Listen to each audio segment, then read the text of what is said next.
오늘 제목은 소망으로 메인 쇠사슬이라고 하는 제목입니다.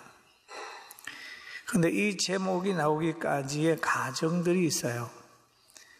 바울 사도가 예수님 만난 후에 그의 삶이 변해돼 가지고 여러 곳에 복음을 전했습니다. 이 복음 전하는 걸 원치 않는 사람들이 바울을 고소를 했어요. 그러니까 바울이 이제 고소를 당하게 되고 자기 민족에게 배척을 당하게 되니까 자기가 로마 시민권을 가졌음으로 인하여 로마 가이사에게 항소를 하는 겁니다. 상소를 하는 겁니다. 그래서 지금 바울의 일행이 로마로 가는 거예요. 죄인 아닌 죄인으로 로마로 가다가 풍랑을 만나가지고 멜리데라고 하는 섬에 잠시 머물게 됩니다. 그래서 그 섬에 가서 그 섬에 제일 높은 사람 보블리오라고 하는 사람의 부친이 이질과 열병으로 앓아눕는 것을 보고 들어가서 기도하고 안수하여 고치게 됩니다. 그러면 이 치료의 역사를 아는 멜리데에 있는 많은 사람들이 와서 바울에게 기도받고 병이 치료가 됐어요. 이 기간이 3개월입니다. 그래서 멜리데 섬에 기간을 끝내고 알렉산드리아 배를 타고 멜리데 섬을 떠납니다. 떠날 때에 멜리데 사람들이 바울을 통하여 은혜 입은 것을 생각하면서 후한 예로 그 일행 176명이 먹을 것을 그 배에 실어주는 거예요. 그래서 바울이 쫙 로마로 갑니다. 그 로마로 가가지고 로마에 도착을 하게 되니까 바로 그 바울이 온다는 소식을 듣고 사도행전 28장 15절에 형제들이 마중을 나오는 거예요. 곧 형제들이 우리의 소식을 듣고 앞비오 강장과 트레이서 타베르네까지 마저 나오니 바울이 그들을 보고 하나님께 감사하고 담대한 마음을 얻으니라 라고 얘기했습니다. 지금도 이 앞비오 강장이 있어요. 우리가 어떤 반가운 사람이 오면 공항에도 나가고 또 전철역에도 나가고 동구 밖에도 나와서 기다리지 않습니까? 바울을 기다렸어요. 그런데 그 맞이하는 형제들을 보면서 바울의 마음 속에는 하나님께 감사하는 마음이 생겼어요. 이게 신자의 마음입니다. 믿는 자의 마음입니다. 모든 환경을 하나님이 좌우한다고 생각했기 때문에 마중하는 그들을 보면서 하나님이 보냈구나. 하나님이 나를 보호하고 있구나. 하나님의 위로가 있구나. 그렇게 하면서 하나님 앞에 감사하고 위로를 받았어요. 할렐루야. 그래서 오늘 본문에 보니까 민족도 의지의 대상이 아니다는 거죠. 이는 나를 신문하여 죽일 제목이 없으므로 석방하려 하였으나 우리 민족은 나를 로마인에게 고소했다. 그렇게 얘기해요. 그리고 사도행전 24장에 보면 유대인들이 바울의 죄를 몇 가지로 만들었습니다. 만들었는데 그들이 바울을 이렇게 평가를 하죠. 우리가 보니 이 사람은 전염병 같은 자라. 천하에 흩어진 유대인을 다 소요하게 하는 자요. 나사렛 이단의 우두머리라.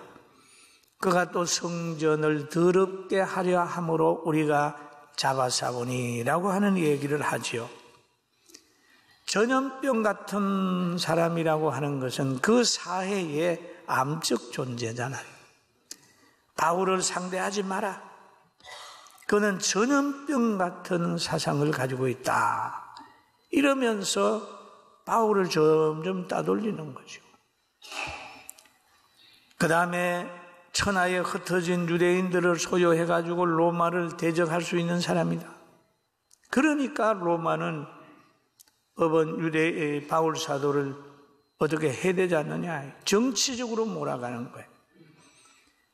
그리고 나다렛 이단의 우두머리라라고 하고 성전을 더럽히는 사람으로 바울을 유대인들이 정죄를 하고 고소를 한 겁니다. 보세요. 로마인들에게 반란자로 보이게 하려고 노력을 했어요. 거룩한 사람의 적으로 만들었습니다. 십자가에 달 만큼 흉악죄인으로 여론의 문매를 맞았던 예수 그리스도의 수제자요, 예수 그런 사람이다 하는 거죠. 그러니까 완전히 매장을 시켜버린 거예요. 그런데 로마 사람이 신문을 해봤더니 무죄다. 아무 죄가 없다. 그래서 놓으려고 하지만은 유대인들이 죽이려고 하니까 어쩔 수 없이 내가 가이사에게까지 상소해서 왔다라고 하는 자기 민족에게 설명을 합니다. 또 성경에 보니까 유대인들이 반대하기로 내가 마지못하여 가이사에게 상소함이요 내 민족을 고발한 것이 아니니라 그랬습니다. 참 바울은 굉장히 애국자고 민족주의자예요. 그렇게 자기를 해해도 욕해도 정죄해도 그 민족을 고발하지 아니하고 자기가 가지고 있는 예수 그리스도를 늘 전하는 데 힘썼다고 하는 것이 오늘 본문에 나타난 현상입니다. 여러분 아무리 힘들고 어려워도 우리는 대한민국 사랑합시다. 할렐루야. 대한민국 사랑해. 성도들 사랑하고 우리 민족 사랑해야 됩니다.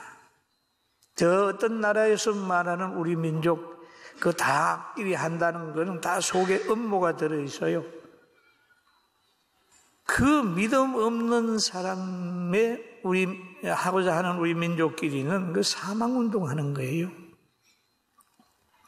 그래서 바울 사도는 이런 말을 하지요. 믿음, 신앙이 있을 때와 없을 때를 생각을 쭉 하는 거예요. 하면서 믿음이 있을 때는 생명운동을 하는데 믿음이 없는 사람은 사망운동을 하는 거예요. 그래서 우리는 사람을 의지하지 말고 민족도 의지하지 말고 하나님 의지하고 살게 되는 복을 받게 되길 바랍니다. 그래서 예레미야 선지자는 예레미야 17장 5절 6절에 이렇게 얘기를 하잖아요. 같이 봅니다. 여호와께서 이같이 말씀하시느니라. 무릇 사람을 믿으며 혈육으로 그의 힘을 삼고 마음이 여호와에게서 떠난 그 사람은 저주를 받을 것이라. 그는 사막의 떨기나무 같아서 좋은 일이 오는 것을 보지 못하고 강야 건조한 곳 건건한 땅 사람이 살지 않는 땅에 살리라. 아멘. 여러분 사람 의지하고 실망하지 마십시오. 사람은 의지의 대상이 아니에요. 그러면서 하나님이 말씀하셨어요. 너 잘 되길 원하느냐? 바로 7절 8절에 나타나 있어요. 그러나 무릇 같이 봅니다. 그러나 무릇 여호와를 의지하며 여호와를 의뢰하는 그 사람은 복을 받을 것이라. 그는 물가에 심기운 나무가 그 뿌리를 강변에 뻗치고 더위가 올지라도 두려워 아니하며 그 잎이 청청하며 가무는 애에도 걱정이 없고 결실이 그치지 아니함 같으리라 라고 해요. 여호와를 의지하라. 그러면 아무리 가물어도 그 가뭄 자체가 열매를 맺으면은 더 달게 하는 것이고 뿌리는 강물에 뻗친 것 같다는 항상 싱싱하게 살 수 있어요. 여러분 우리 여호와 의지하고 생생하게 삽시다. 할렐루야. 찬양대 할렐루야. 생생하게. 항상 지켜. 그런데 바울 사도는 그러니까 왜 이렇게 고난을 당하냐 하면 부활의 신앙 때문에 고난을 당하는 거예요. 예수 믿는 것 때문에 따돌림을 받는 거예요. 이스라엘의 소망으로 말미암아 내가 이 쇠사슬에 매인 바 되었노라. 예수 믿기 전에는 바울 사도는 불신자들에게, 유대인들에게 박수를 받았습니다. 박수를 받았습니다. 왜냐하면 같은 수준이고 같은 사상이기 때문에 그랬습니다. 그러나 다메섹 도상에서 예수님 만난 후에 완전히 달라졌습니다. 바울 사도는 예수님 만나기 전에 자기의 삶과 만난 후의 삶을 에베소서의 2장에 설명을 하고 있습니다. 그 내용을 보면 그는 허물과 죄로 죽었던 너희를 살리셨도다. 그때의 너희는 그 가운데서 행하여 이 세상의 풍조를 따르고 공중의 권세 잡은 자를 따랐으니 곧 지금 불순종의 아들들 가운데 역사하는 영이라. 전에는 우리도라고 하는 말이 있습니다. 자기가 여기에 들어가는 거예요. 전에는 우리도 그 가운데서 우리의 육체의 욕심을 따라 지내며 육체와 마음에 원하는 것을 하여 다른 이들과 같이 본질상 진노의 자녀였더니 라고 하죠. 긍휼이 풍성하신 하나님이 우리를 사랑하신 그 큰 사랑을 인하여 허물로 죽은 우리를 그리스도와 함께 살리셨고 너희는 은혜로 구원을 받은 것이라. 할렐루야. 그러면 진노의 자녀를 지배하는 공중의 권세 잡은 악의 세력에서부터 자유함을 얻게 되는 거예요. 그 후에 자유함을 얻게 되니까 그 영에 사로잡혀 있는 사람에게 계속 공격을 받는 그것을 얘기를 하고 있습니다. 여러분, 왜 예수 믿는 사람이 박해를 받습니까?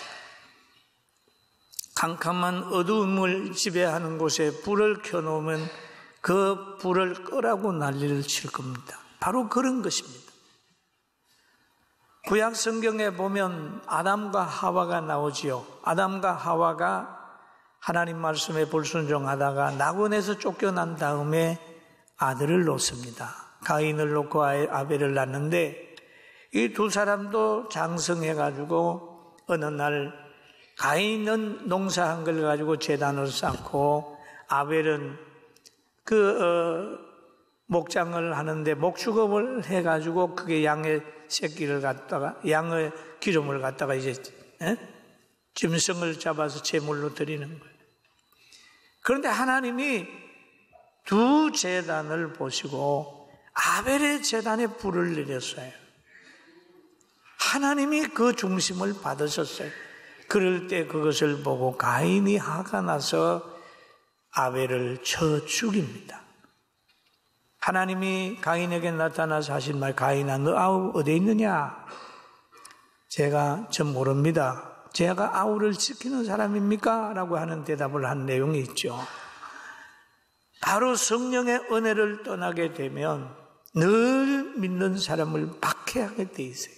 의인은 박해를 받게 돼 있습니다. 박해를 받게 돼요. 여러분, 믿는 사람이 박해받을 때 이상하게 여기지 말고 하나님의 말씀의 예언인 줄 알고 할렐루야 하며 받게 되길 주의 이름으로 축원합니다. 할렐루야. 여러분, 올해가 종교개혁 500주년이잖아요.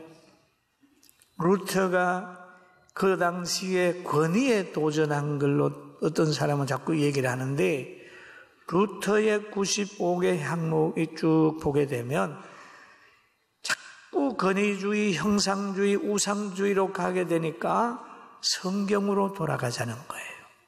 성경으로 돌아가자고 하니까 성경으로 돌아가기 싫으니까 돌아가자고 하는 사람을 박해를 하는 것이요.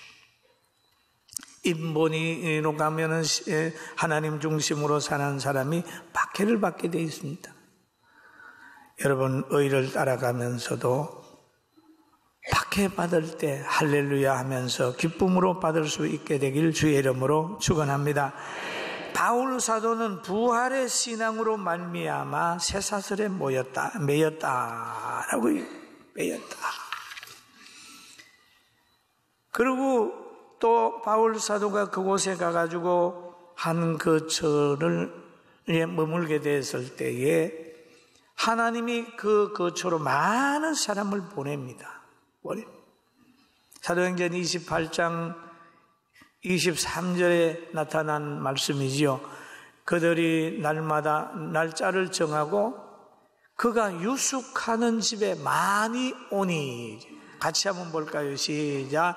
그들이 날짜를 정하고 그 유숙하는 집에 많이 오니 바울이 아침부터 저녁까지 강론하여 하나님의 나라를 증언하고 모세의 율법과 선지자의 말을 가지고 예수에 대하여 권하더라 라고. 그러면 구약에 예언된 말씀을 가지고 예수 그리스도가 하나님의 아들이라고 하는 것을 바울이 계속 전하는 거예요. 계속 전하는. 왜냐하면 거기에 모여오는 사람들 중에 모세의 율법을 믿는 사람들이 있어요. 또 선지자의 말을 믿는 사람이 있어요. 그러니까 그 말 속에 나타난 예수 그리스도가 오실 것이라는 예언의 말씀을 인용해 가지고 예수님을 설명을 하는 거예요. 여기에 구체적으로 기록은 안 돼 있습니다만은 이사야 7장 14절에 보니까 보라 처녀가 잉태하여 아들을 낳을 것이요 그 이름을 임마누엘이라 하리라. 그럼 이 선지자, 이사야 선지자의 말이잖아요. 이런 말씀, 또 처녀가 잉태하여 아들을 낳는다. 그 다음에 이사야서 보면 그는 연한 숨같고 마른 땅에서 나온 줄기 같아서 고운 모양도 없고 풍채도 없은즉 우리가 보기에 허무할 만한 아름다운 것이 없도다. 이런 것들을 다 여러 가지 인용을 해가지고 예수가 하나님의 아들이며 구주라고 하는 것을 그들에게 계속해서 가르치고 있는 것입니다. 그런데 그들의 반응을 가만히 한번 살펴보면 듣는 사람도 있고 안 듣는 사람도 있고 믿는 사람도 있고 믿지 않는 사람도 있다.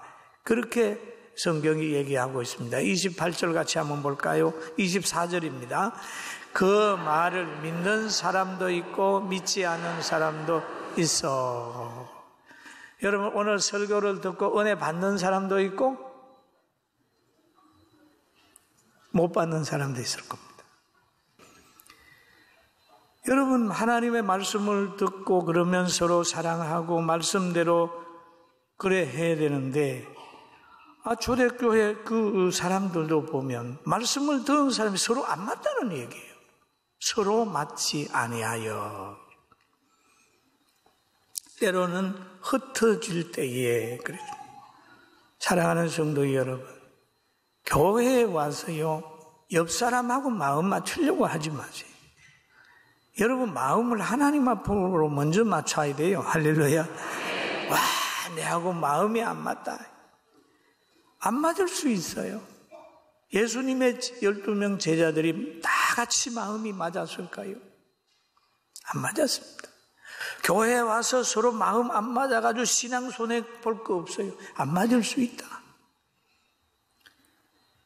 듣는 사람도 있고 안 듣는 사람이 있고 믿음이 있는 사람이 있고 믿음이 부족한 사람이 있어요.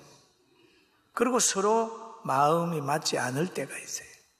이럴 때라도 그러려니 하고 생각하고 주님 잘 따라가면 날마다 하나님의 축복 속에 살아갈 수 있어요. 할렐루야.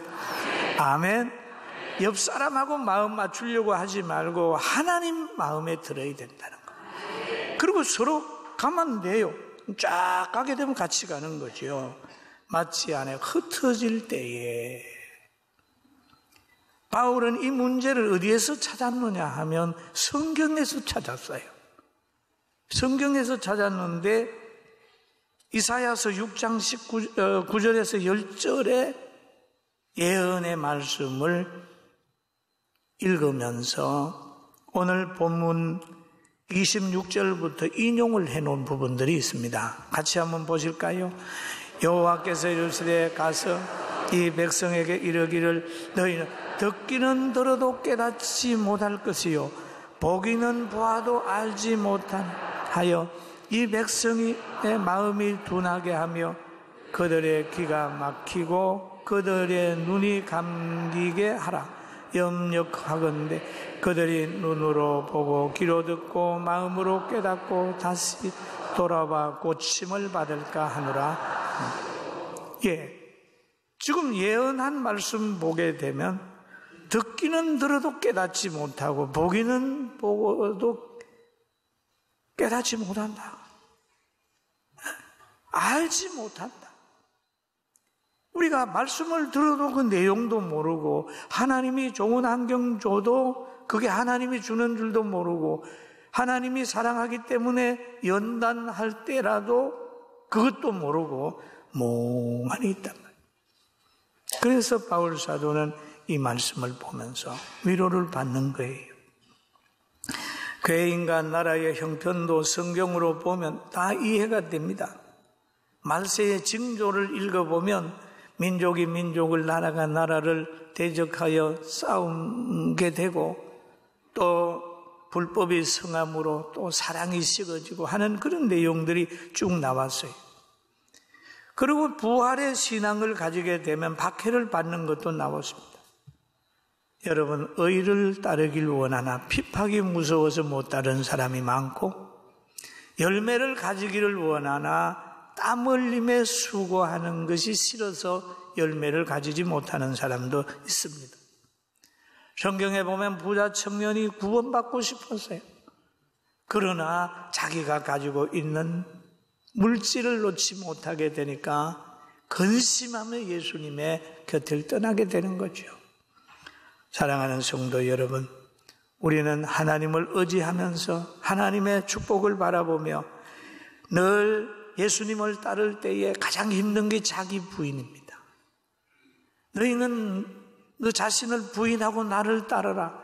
예수님의 생각, 하나님의 말씀의 생각에 자기의 생각과 가치관을 뒤로 해야 되는데 그것 때문에 못 따를 때가 있습니다. 그러나 예수님 따라가면 마음의 평강이 있어요. 할렐루야. 아멘. 저는 요즘에 이런 걸 깨달아 봐요. 최선을 다한다라는 말 생각을 했어요. 30대 최선을 다하는 거하고 40대, 50대 최선을 다하는 거하고 지금 하는 거하고 보니까 다르더라니까요. 나이가 들면 드는 것만큼 그 육체가 원하는 것만큼 환경이 원하는 것만큼만 최선을 다하는 거예요.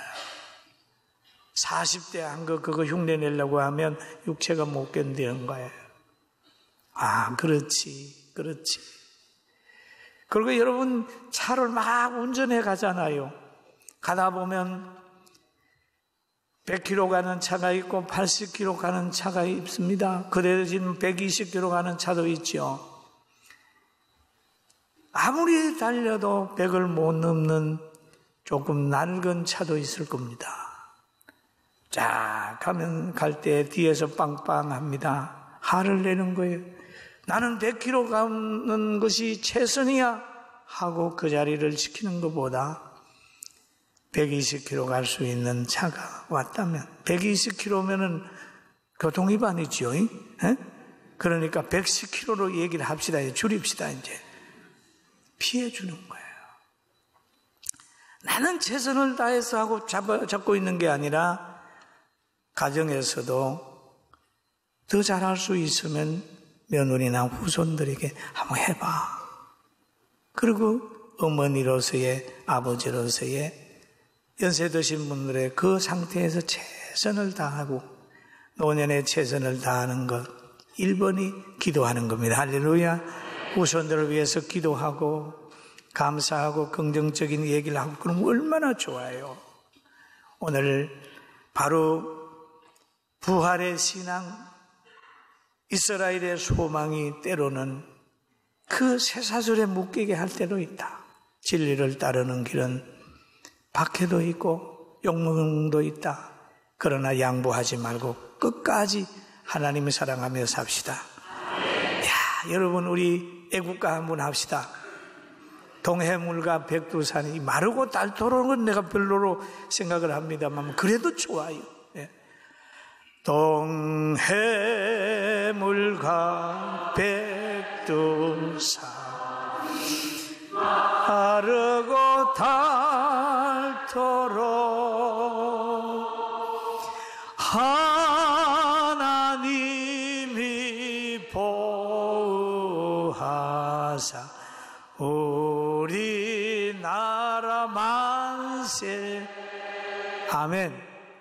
하나님이, 여러분의 가정도 하나님이 보호할 거고 대한민국도 하나님이 보호하고 우리 교회도 하나님이 보호하고 하나님이 보호합니다. 할렐루야.